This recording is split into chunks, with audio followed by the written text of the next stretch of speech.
55 games, which we were at the end of May. They were tied for the best record in Rangers history. Also, and we were talking about this earlier, the Rangers went on 2 3-city road trips, which is like a 3-city road trip is tough. To do 2 in the same month? Almost impossible on a schedule. 13 and 6. Interesting. Okay. In that run. It'll happen, but usually not in the same month. And think about what he just said, how difficult and in some cases rare that is. They went 13 and 6 on the road last month. That is tied for the most road wins in a month in club history. Wow. This looked like it was going to be the toughest month of the Rangers schedule. And I realize how that can shift around and stuff. They went 18 and 9. And then Nathan Eovaldi produced the second month in Rangers history for a pitcher to have a sub-1 ERA and sub-.85 whip. The other one, Charlie Huff, in September of 1983. So we're talking 40 years ago, never and never. So this was a historic month, and that's why every power ranking has the Rangers in the top 4, and in a lot of cases, second. And I think the thing is, going into this month, after getting swept at Cincinnati, they were 6 and 6 on the road. Early, obviously, in the year. That was April 24th through the 26th. And I thought, is this going to be one of those teams that plays really good at home and struggles on the road? And we're going to try to figure out, why do they play so good at the ballpark? Is there something about the park, the way it is, the air conditioning? What is it that makes them play so well at home and so average on the road? And that totally changed with those 2 long road trips. You just feel great about this team wherever they play, whether it's on the road or at home, that they're going to play good baseball. I think that's a great point. I go back to, Corey, something you said last week. It was over the weekend. I can't remember the specific game it was after. And you said, I'm tired of waiting. I believe in this team. Tired of waiting for the other shoe to drop. I believe in this team. This is a really good team. And I think that's really stuck with me over the week. And I think that's what this month has shown to me is, like we talked about earlier, I'm not guaranteeing the Rangers win this division. I'm not guaranteeing they do this or that. But I think now they're a playoff team and they will make the playoffs. And I'm not waiting for them to fall apart and everybody be like, I knew it. I believe that this is a damn good baseball team. To your point, my main thing that I took out of May is this isn't a fluke. April wasn't a fluke. If you looked at the month of April, we talked about it here on how favorable the schedule looked to start the year until you pretty much got to the end of April when you started taking on the Yankees and then going on a trip to the Angels and the Mariners. And you thought, okay, the schedule's going to get tougher in the month of May. Was April for real?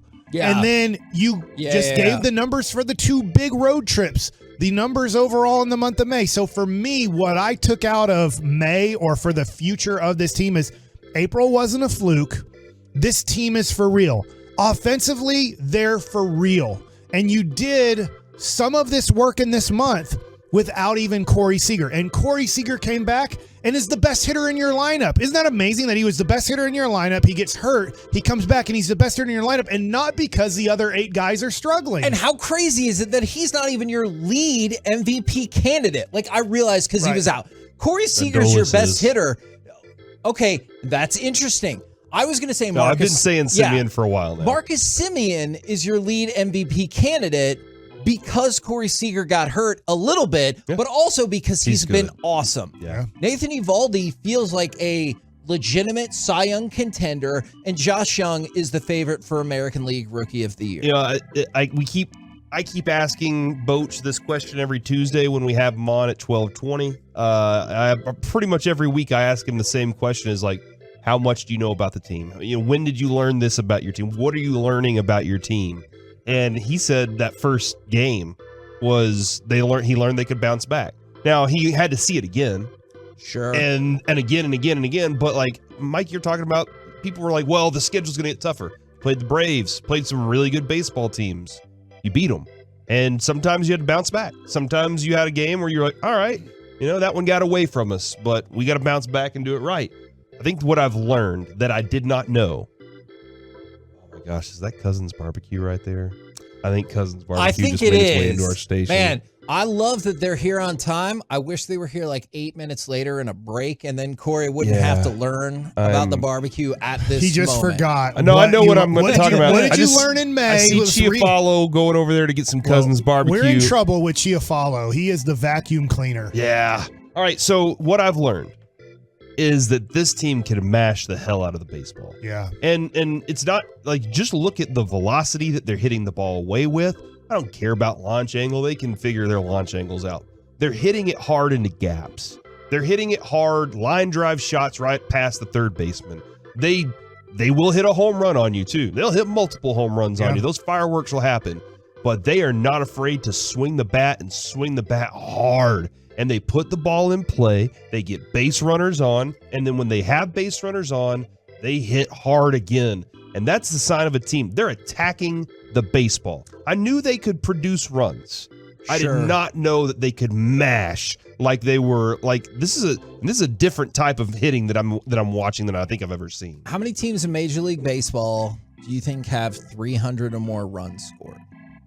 Maybe two. Well, 3. Yeah. Tampa, Texas, and maybe one other team. I looked at this the other day, and I knew the Rangers. Nobody had scored more than the Rangers, and at one point, and they had given up the second least runs. Okay, it's the Dodgers. The Dodgers are the third team, but more than 300 runs. Right? They were at 344 the other day. They're at 346, and only 3 teams have even gotten to 300 runs. That shows you, to Corey's point, 400. how far ahead that the Rangers, Rays, and to a degree the Dodgers have outpaced themselves from the rest of Major League Baseball. But he also brought up the other part. This isn't the 96 Rangers, or if you want to say 96, 98, 99 Rangers. I'm not saying they didn't have any pitching, but you think of those teams for mashing, they're also way down there in terms of runs allowed. I think they're second or third in the league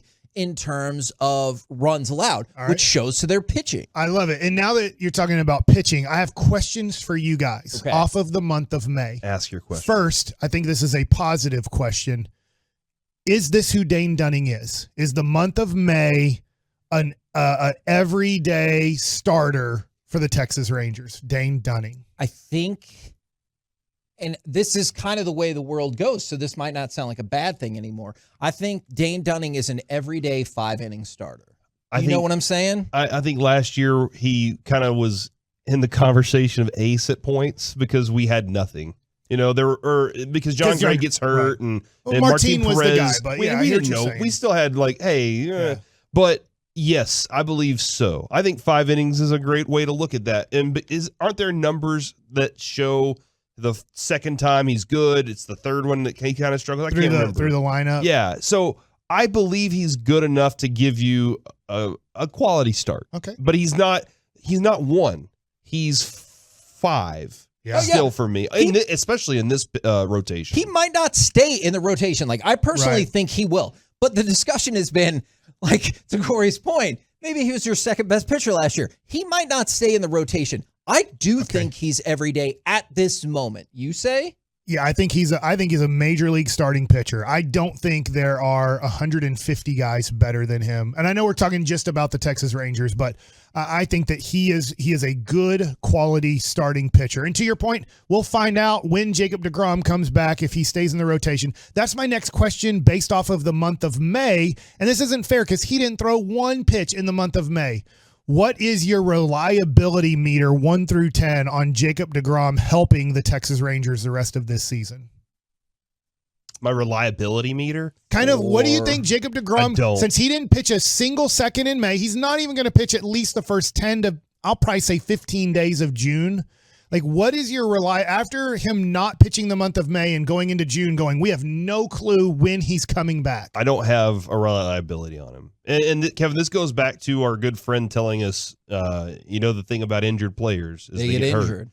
And that is that I think it's going to happen. And I was coming into the season thinking it was going to happen again. Hey, Eovaldi, I still have questions on him too, but I'm not placing my season on him mostly because the rest of the guys, man, John Gray's actually looking like a even better pickup last year because I didn't even think about him coming into this year.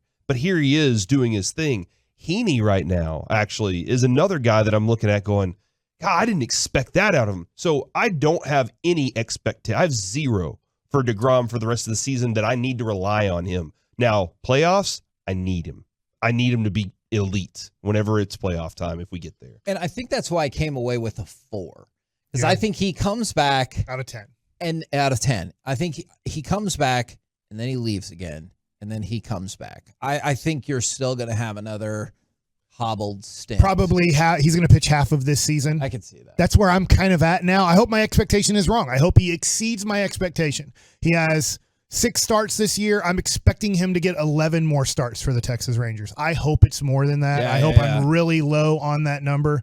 But I think that you're looking at probably a 16 start guy for the season. And, we were hoping the over-under was at, do we have it at 20? I thought it was 22. Okay. But And I don't think he's going to hit that would number. Suck. And it's not like this contract's going to probably get better as you go along. So the month of May was honestly in a very few ways disappointing. I guess I have one other question. In the month of May, and I'm going to throw my opinion and you guys work off of it.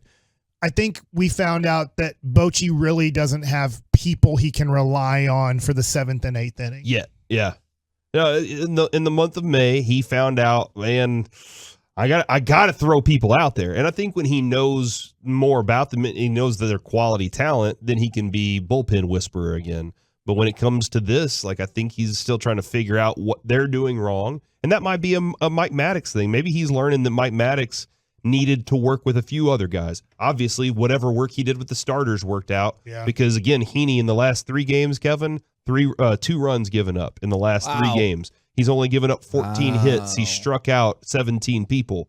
I'm really happy with what he's done in the last 3 games. And, again, Maddox had to focus on starters first, and now maybe he needs to tweak some things with some of these relievers so that Bochy can learn, okay, I can or cannot trust these guys. And somebody did text in, Bochy should be one of the candidates for manager of the year. Sure. He 100% will be. CY for executive of the year. Part of me does wonder a little bit because of where some of these people vote from is if the deGrom thing will prevent that from happening. I think Chris Young's done a phenomenal job. And then I would put Maddox up there for whatever the, pitching coach, assistant coach of the year is there as well. I could be wrong. But this is not a fluke, guys. This is not a fluke, girls. This is a really good baseball team. Will they win 100 games? It's really tough to win 100 games. It's really tough to stay this hot for 6 months.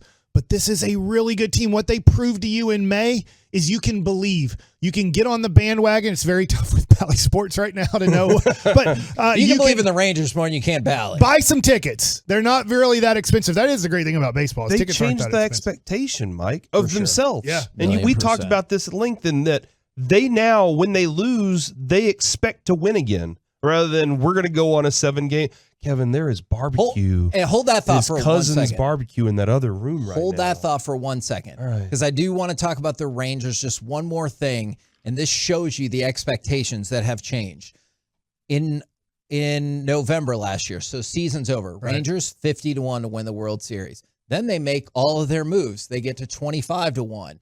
And then when the season starts, everyone's like, oh, yeah, but they're still the Rangers. So they're back to 50-1. Wow. Before we even played a game. Okay. Because even with all those signings, back to 50-1. Right now, the good news is they're all the way down to 18-1. But the bad news is people are still catching up or having trouble believing. That's tied for 8th best odds, despite having the 2nd best record and best run differential. So some hearts and minds have been changed, but still plenty to go.